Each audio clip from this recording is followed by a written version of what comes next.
Hey, how's it going? It's Lee Hayward here from LeeHayward.com, and I'm in training back today. I got my workout here. I'm going to start off, do some good mornings. Going to be banging out a few heavy sets of 5 reps. Just starting off light and pyramiding up each set. Then I'm going to be moving into some one-arm dumbbell rows, bang out a few sets of those, throw in some pull-ups. I'm going to be mixing up my grips with those, you know, wide grip, close grip, parallel, all that. Like I like to mix it up with each set. So we'll be banging in a few sets of those. And then I'm going to be doing some hammer strength high rows on the hammer strength machine. It's a cool row variation that really hits the upper back in a cool angle that you normally don't get when you're doing like typical free weight exercises. Then I'm going to finish off and do some ab work for that. So that'll conclude the workout.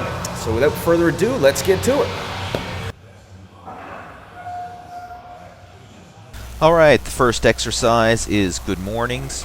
And for this, I'm going to be using a close stance, keeping my knees slightly bent and my back tight. And I'm just going to be bending over at the waist here. And this is a great exercise that really works the spinal erectors and will help add thickness to your back. Not only that, but this is a great exercise that will also help bring up your squat as well. Because very often the back is the weak link when it comes to squatting. It's not usually the legs. I mean, most people have trouble because their back is not in shape. With this, you'll notice that I'm bending over at the waist until I'm about parallel to the floor. You can see it better in this angle right here. Not quite parallel, I mean just stopping a bit shy. But again, this is going to vary depending on your flexibility level and what you feel comfortable with.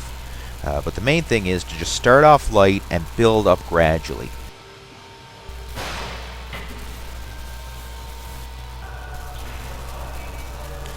The next exercise in the workout is one-arm dumbbell rows.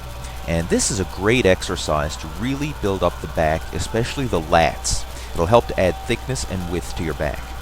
Now the cool thing about one-arm dumbbell rows is that you're going to be working each side individually because you're handling dumbbells.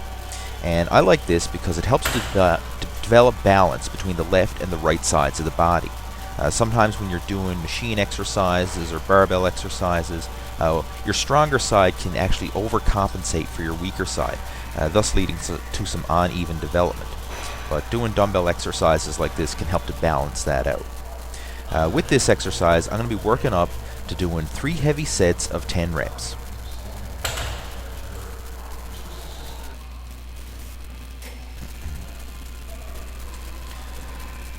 Okay, this right here is the hammer strength high row. Now, I'm sure not all gyms probably have this piece of equipment, but if you do have it or something similar, by all means take advantage of it. This is a great rowing exercise that really targets the back from a unique angle. It's chest supported, and you're actually rowing down probably about a 45-degree angle here. You're not rowing straight in. So it really targets the upper back and gives you a good stretch throughout the lats. Okay, next I'm moving on to pull-ups. Now, I've got a little confession to make about the pull-ups. I actually do these and space them out throughout my entire back workout. I normally don't just do them all in one grouping of an exercise like I do with the other movements. For example, I'll start off my back workout with a set of pull-ups, and then probably like after every exercise, I'll throw in another set of pull-ups. I find by doing them this way and spacing them out over the course of my workout, I can get more total pull-ups done rather than if I were to just group them all together in a bunch of sets like I do for most back exercises or any exercise for that matter. So I'll just mix up the grips here, grab all the different hand spacings and usually shoot for about 5 or 6 reps per set. Now I'm going to finish off my workout with some abdominal work. I like to throw in abs after several of my workouts, and the back is no exception. So I'm going to be doing the seated machine crunch here, and this is a weighted abdominal exercise, and I really like to use resistance when training my abs because I find that it helps to really build thickness and strength in the abdominal muscles. A lot of people like to do crunches and just body weight exercises like that, and while that's okay for beginners, as you get more advanced, you're going to need to add some resistance to your ab exercises. So I like to throw in a few sets of the resisted abdominal crunch machine like this. And the last exercise of the workout is the leg raise here on the leg raise station, and this really targets the lower abdominals, and it also works the hip flexors to a great degree. With this exercise here, I'm just going to use my body weight and shoot for high reps, because I find that even though this is a quote-unquote body weight exercise, it's still a hard one. It's not easy like, typical crunches or whatever, and I'm going to usually fail at around 15, 20 reps tops.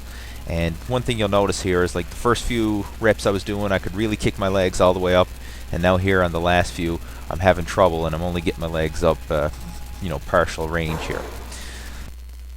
So that concludes the workout, and if you'd like to get some more workout programs like this, be sure to pick up a copy of my Total Fitness Bodybuilding DVD set.